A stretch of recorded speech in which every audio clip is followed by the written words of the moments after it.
Son, it's good to see you. It's been a while. What's the matter? I snapped the guy's neck!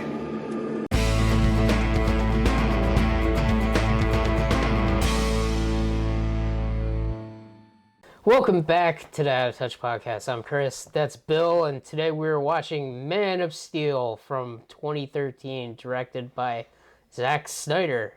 So Bill, what did you think of Man of Steel? I still really like this movie, but it's got problems. I think it's maybe one of the most underrated comic book movies. I agree.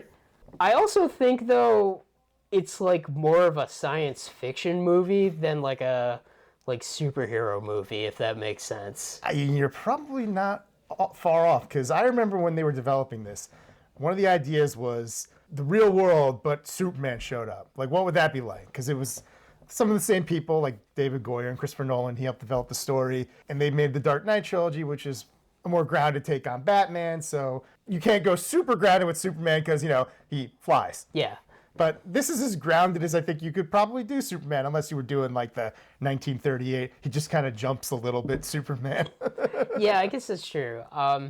Yeah, this movie has always been like a divisive movie for a lot of people. Right down the frickin' middle. Yeah. And I can understand certain aspects of it, like, being pretty divisive. I would say that these are kind of like the most like different version of certain Superman characters, especially like Jonathan Kent seems like very different than how he's been portrayed in like the comics and like, other media. He's kind of like more, I guess, like afraid of what people will think of Clark having powers than like just having Clark like do the right thing.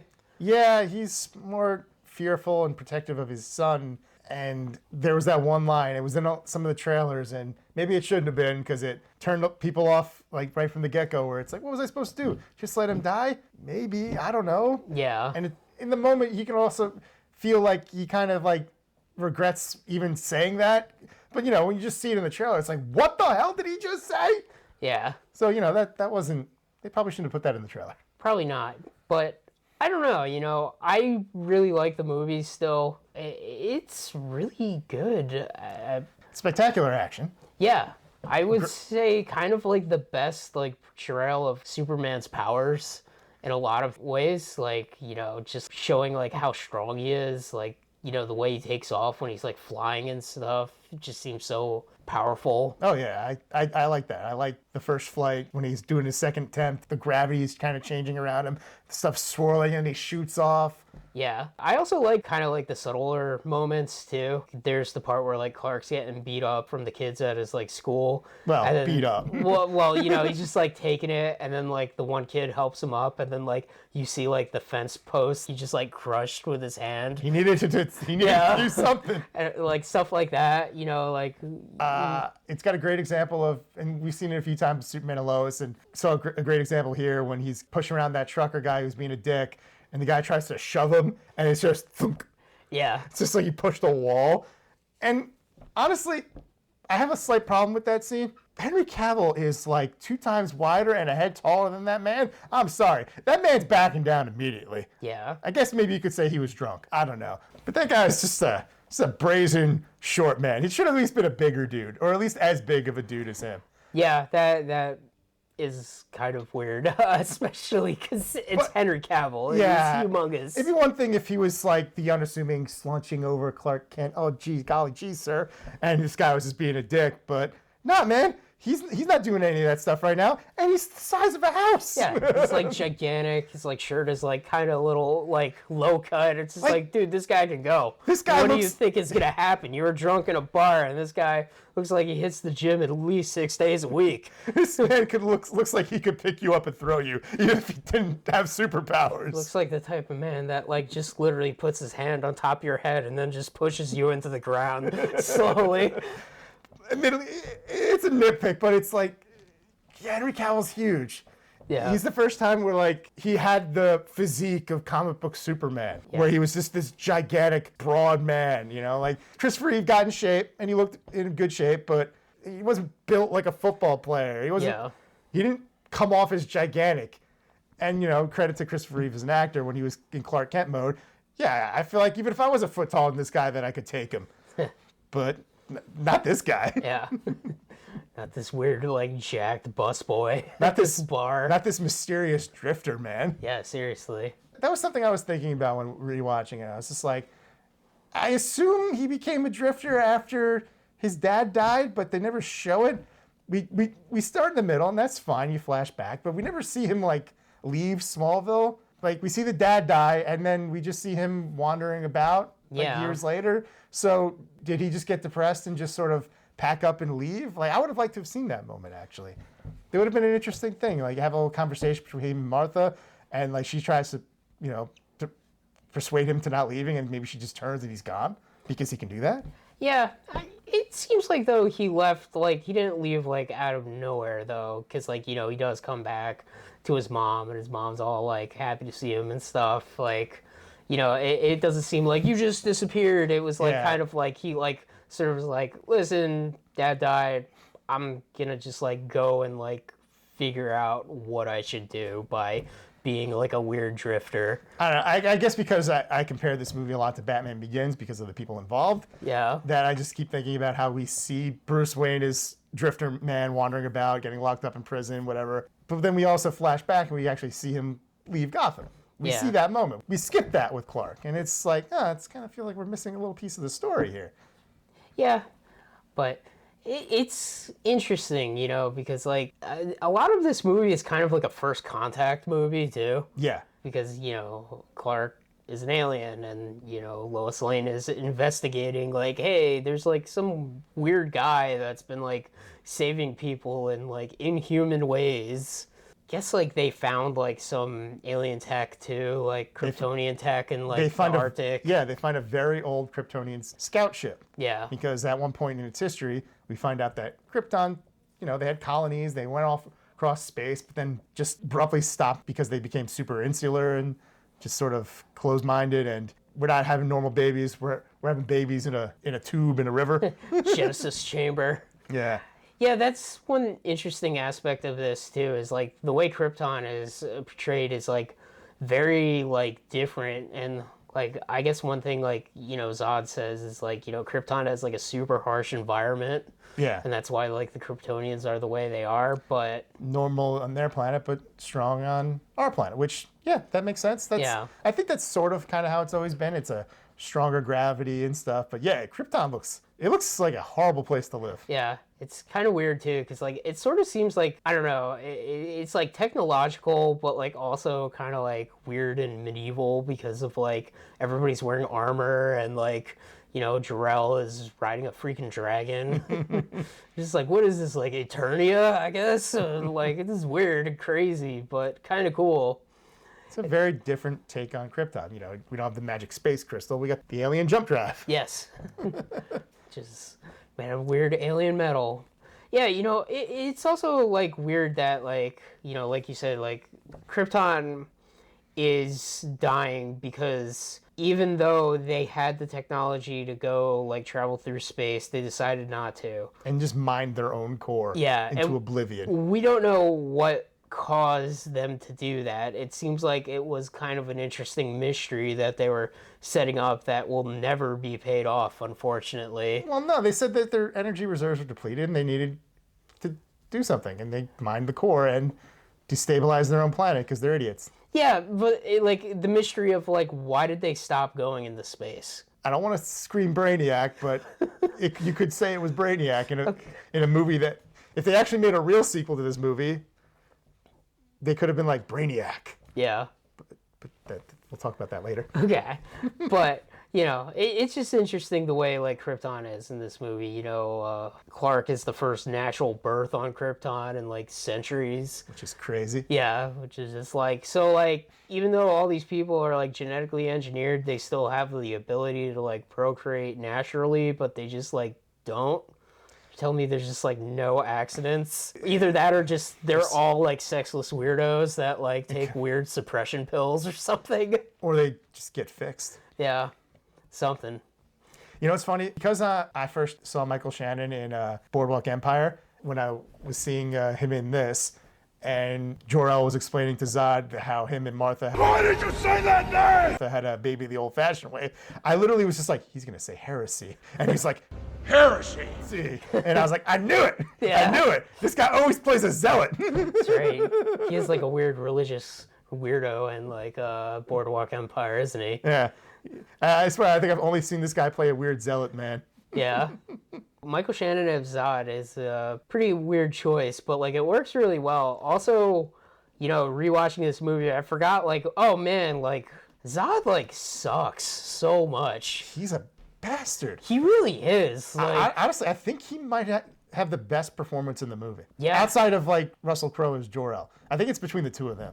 But Yeah. I really like this Zod. Like, he's not as hammy as like classic Zod, but he works. He's a great villain. yeah, he's like a fanatical weirdo that like just won't budge on stuff. Like, especially when like he finds like Clark, he's like, yeah, we have a world engine, so we're gonna terraform Earth. It's just like, why?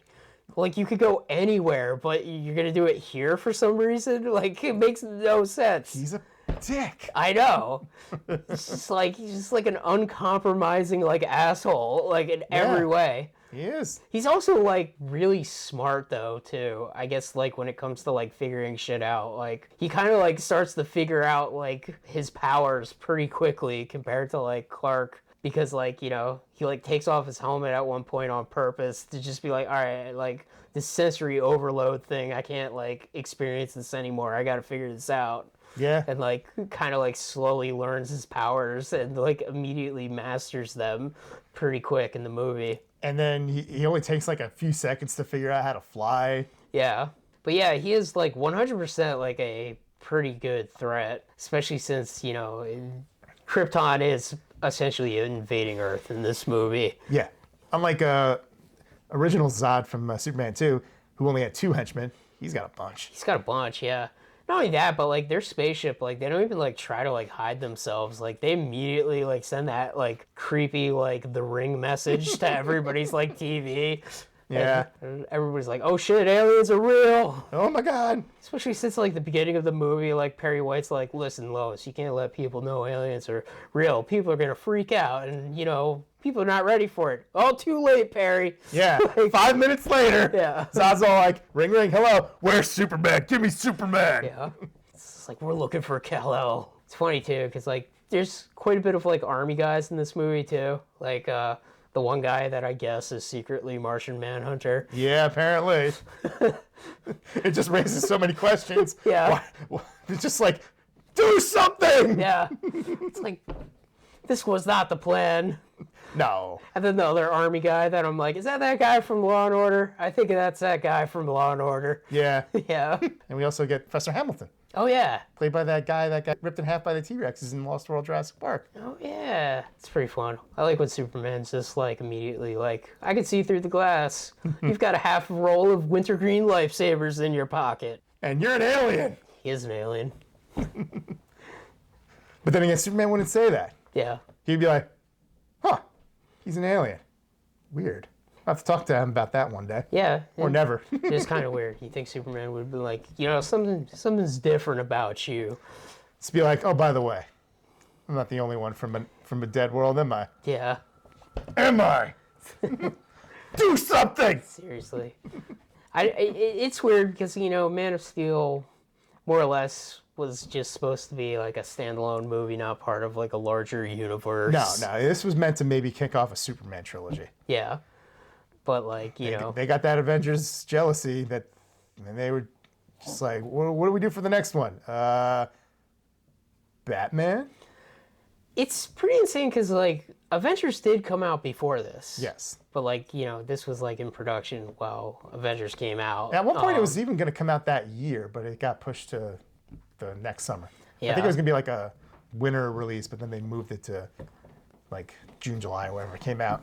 Yeah, but you know, it is interesting because, you know, DC kind of like rushed their universe, and Man of Steel kind of was like a good start to like a Superman trilogy or like a Superman franchise. The end of this movie is a pretty good start off for a more proper classic Superman movie where he's working at the Daily Planet, dating Lois Lane, and trouble's afoot. Lex Luthor, Brainiac, whatever. Yeah. But no, we gotta have Batman and Wonder Woman and female attachment of the Justice League and kill them Yeah. off in the end of the movie, and so many mistakes, so many freaking mistakes.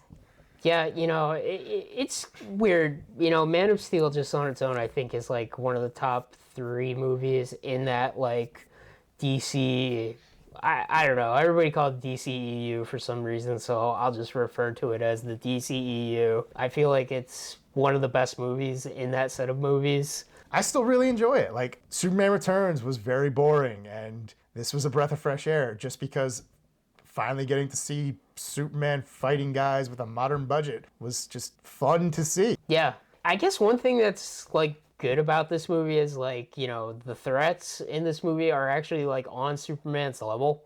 Yeah. Like he is kind of inexperienced Superman in this movie too, but like the few Kryptonians that actually like do stuff besides be like in the background or get punched, like there's the one girl, Fiora, that is like pretty cool. Yeah. She's a psycho. Yeah. Then there's just the weird doctor guy also there. And there's just the gigantic one, because Yeah. there needs to be a gigantic one. Of course. It's like, I'm going to kick ass, take names, and eventually I'm going to kill Michael Keaton, Batman. Oh yeah. That's right. It's also funny too, because like there are aspects of this movie that like I always remember, like just like the IHOP in the background. It's just like so blatantly there. Or Sears. Yeah. It's like, hey, remember Sears? It's not around anymore. You know what's crazy? There's more product placement in Main Street Smallville than all of Metropolis. Yeah. It's just like this small town. But I mean, You told me Superman's not going to throw Zod into a giant Coca-Cola sign again? that would have been pretty cool. Happened in Superman 2. Yeah, but it's kind of fun. The action is great, the stuff with like the world engine. I like how like the sound it makes is kind of like blended in with like the music. It's pretty cool. I mean, I guess it is a Skybeam, but like, this was like early Skybeams, so it was fine before they were like overused. It was like 2 years later, everyone was like, oh my God, another one. Yeah. It's like Avengers did it, then Superman did it, then everybody else did it. Suicide Squad fan 4-stick. Yeah. I don't know, there's a lot of destruction in this movie too, which makes me think of like, it's like more of like a sci-fi movie. Half of Metropolis gets leveled by that world engine. Yeah. And then several more buildings get destroyed when Superman and Zod have a fist fight. It is also weird that like they're like trying to make Earth into Krypton, because it's just like, well, if they make Earth into Krypton, then they won't have superpowers. But I think they care more about their world than the power. yeah, This Zod wants to resurrect his people, and the only way to do that is to turn Earth into Krypton, because, it was hard for Clark to grow up. And they're like, yeah, let's have it easy. yeah, I don't know. They didn't care about the power. They Yeah. used it, they reveled in it, but they didn't care about it. yeah. And I guess that's like the other thing too, is just like Zod is like, he's very dedicated to like whatever like Krypton was. He's not really like, I want to conquer the universe. He was programmed that way. Yeah. He was programmed to serve Krypton by any means necessary, and it resulted in a violent sociopath. It's kind of like a weird version of the Eradicator in a weird way. Maybe. Yeah. Could be influenced. A little bit, but yeah, it's interesting, because they're gonna terraform the world, and like, the one like Professor Hamilton guy's like, yeah, we're not gonna be around to like see this happen, because they're like increasing like Earth's gravity as well. Yeah. Which I guess that's one of the other reasons why the Kryptonians are like super strong, is because their planet was like super dense. Which is kind of like a nice like science touch for like Superman just like being like a god. It's just like, what? Well, why is he like this? It's like, well, his planet had a harsh environment and it had super high gravity. Yeah, it was a great idea they stole from other things. Yeah. Was it John Carter of Mars? Oh yeah. Yeah, I guess so, huh? Well, that kind of was a big influence. Yeah. Goes to a planet with weaker gravity, suddenly has superpowers. Yeah.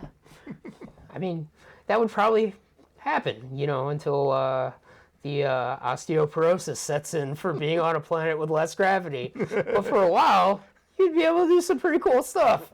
It's like, kick ass, take names. Oh God, the pain! Yeah.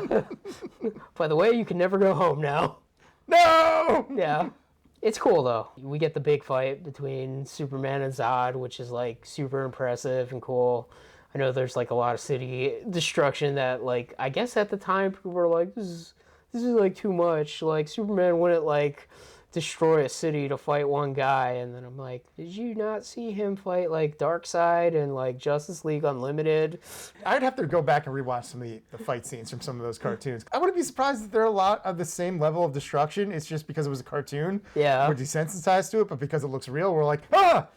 Yeah, and I guess not to mention, like, they did portray it, like, very earnestly. I mean, you know, stuff that kind of reminds you of, like, 9/11 with, like, the people running away from, like, buildings and, like, smoke and stuff, which is, like, kind of realistic and I guess, like, shocking for, like, it's a Superman movie. Superman, he's, like, a fun kid's character. It's like, oh, God, this is, like, real now. No! Yeah.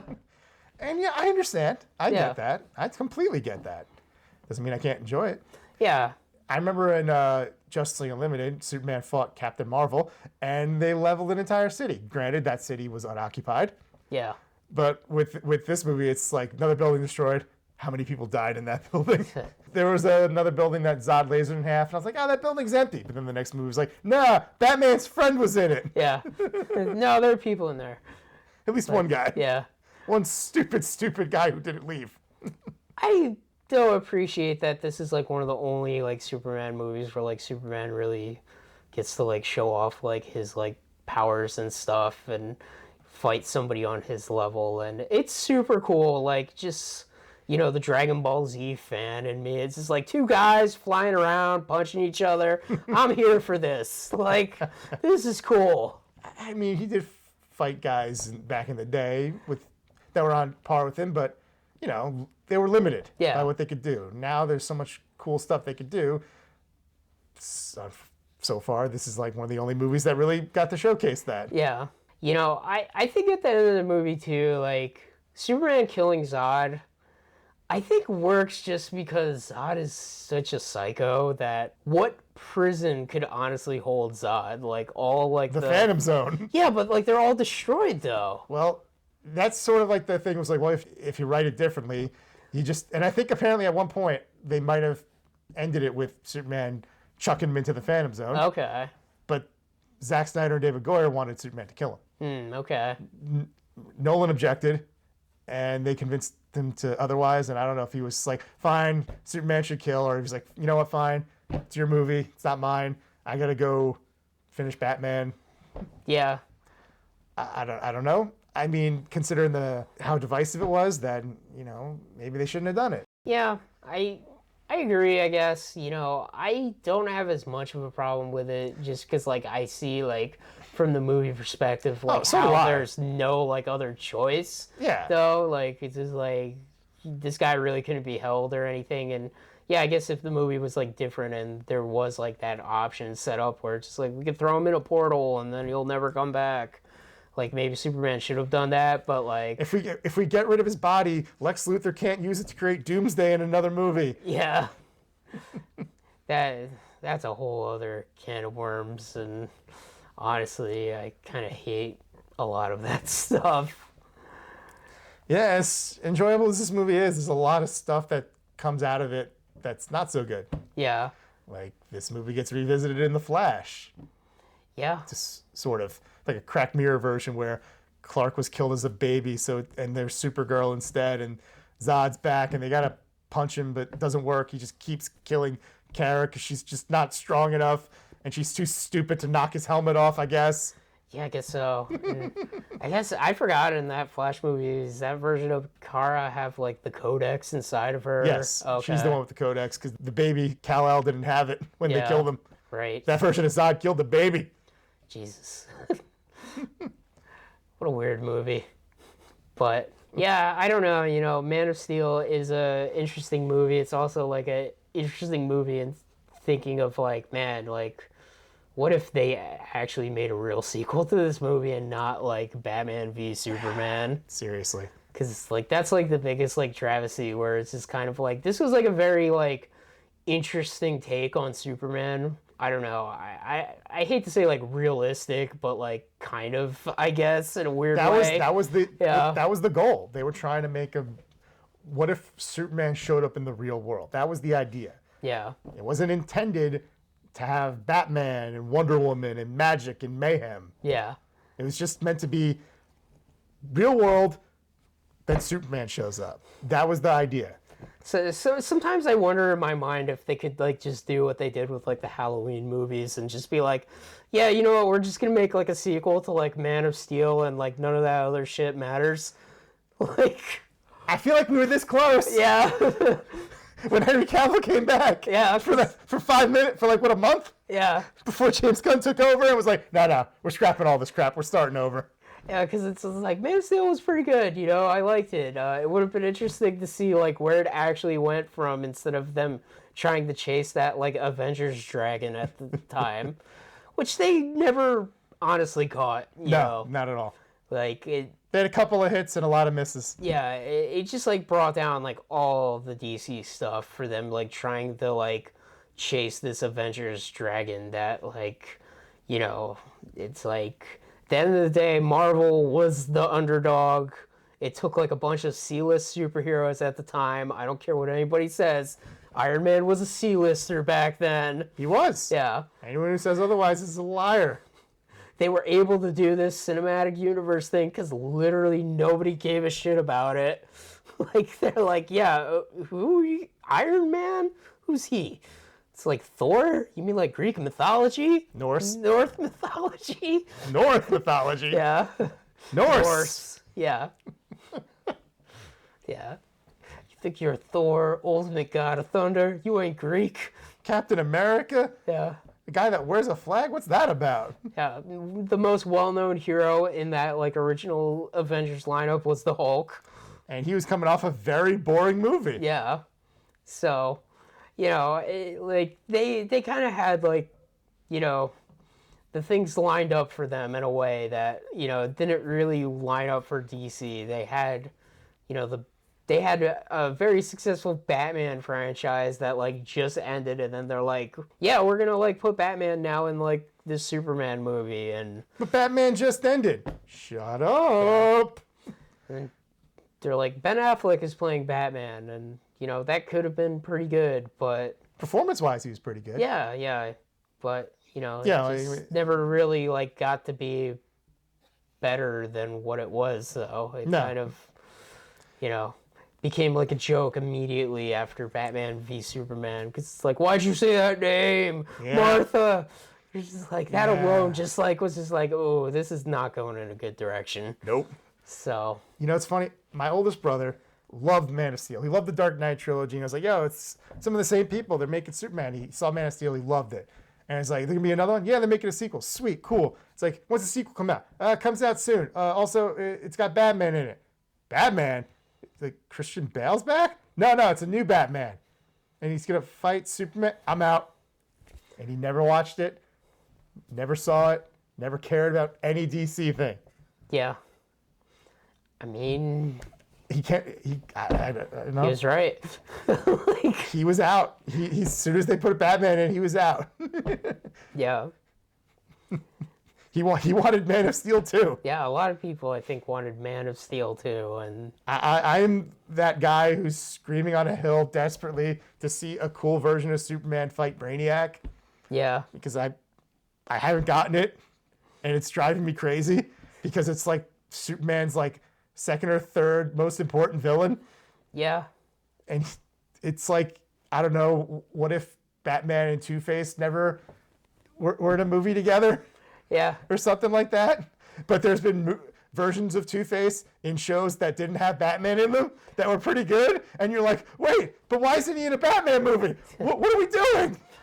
It's interesting too because, like, you know, Superman does have a lot of other villains, and in almost every modern interpretation of Superman in live action, he's kind of just fighting like evil versions of Superman. Like Zod is an evil version of Superman. In like the, you know, Superman and Lois show, he fights his brother, who is like an evil version of Superman. He fights Bizarro, an evil version of Superman. Fights Doomsday, which, you know, Was just Bizarro. Yeah. Mutated into Doomsday. and like, you know, at the end he does fight Lex Luthor, but like, you know, we never see like anything like Brainiac or like, Metallo or even like Mongol or something, No. We did see him fight Metallo in Supergirl. There was a couple Metallos. Oh yeah, I And guess we did. Yeah. There's a couple Metallos, and him and Martian Manhunter teamed up and fought one together. Yeah. But yeah, it's been pretty limited in terms of like what villains we see. Yeah. Because even in the old movies, Lex Luthor, Zod, not Lex Luthor, and not Zod, Radiation Man or whatever. Nuclear Man. Yeah. Yeah, it's disappointing because, like, Man of Steel is really good. It's, like, a very interesting version of Superman that never really got to, like, be its own thing. It kind of just got, like, hijacked by, the other DC heroes. And It just became apparent that Zack Snyder was more interested in every other character except Superman. Because as these movies go, no matter what version of Justice League you're looking at, Superman's screen time keeps shrinking. When they cut down Batman vs Superman into the theatrical version, who lost most of his screen time? Superman. Not Batman. Superman. yeah. And then in the end, what is Superman's final thing in this movie? Like a 5-second cameo in a Black Adam post-credit scene that'll never go anywhere. So weird. Seriously. And honestly, as much as I do like this movie, I feel like it doesn't give him much to do. He's mostly reacting. He doesn't really have much of an arc. Yeah, he's kind of just, like, I don't know. He's a passenger. Yeah. Like, he doesn't have an arc. He's not growing. He's not changing. He's not learning anything. He doesn't make the decision to be like, I'll save the day. Jor-El's like, you can save the day. Yeah. And he's like, I guess I can. And his dad's just like, don't save me from a tornado like you did in the 40s, son. Yeah. Because that happened in the movie serials. That was a fun thing to find out. Which is pretty crazy. Yeah, that whole aspect, too, of, like, Jonathan Kent being like, don't use your powers, else they're gonna, like, dissect you. How? Kryptonite doesn't exist yet. It's like, I can even, like, as much as I like Man of Steel, that aspect of it's just like, yeah, I agree. It's, like, kind of weird and stupid. And I maintain that the Jonathan Kent dying of a heart attack and Superman being like, I couldn't save him because he can't save everybody. And learning that lesson is better. It is just better, I think. Yeah. I don't know. Like, I just remember sitting there in the theater when he's like getting like erased by the tornado and just being like, why? What's this? What's the harm in Clark like running there at a slightly faster than normal speed, not super speed, but getting there because he's a fit young man and then just grabbing you and just running yeah. because okay, he's not like, come on, you don't have to die, or just let him go because you know what, his foot wasn't going to get stuck because his foot would just go through it. Yeah. Kind of dumb. Just clunky. Yeah. They just wanted him to die. It's very disaster movie death, too. Also, they all hide. Saving the dog, too. Yeah, and they all go hide under the overpass, which no, you're not supposed to do that. That's very dangerous, and they should know that because they live in Kansas. Because that could collapse and kill them all. Yeah. Yeah.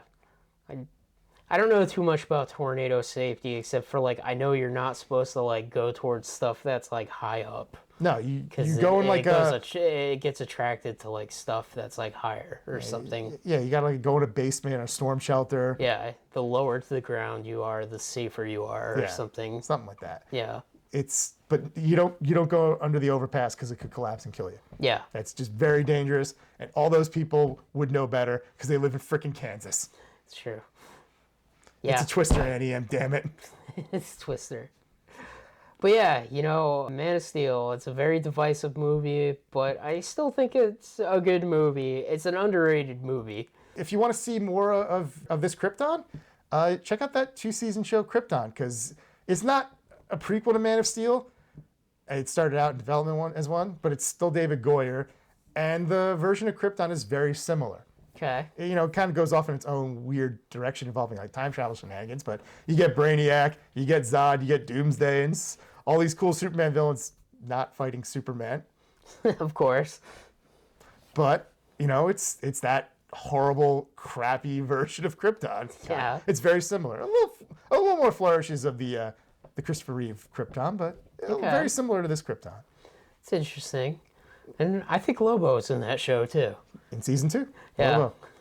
No, well, we'll see him again soon. Yeah, I Played by guess. Jason Momoa. That's gonna be interesting. Achieving his destiny. Yeah.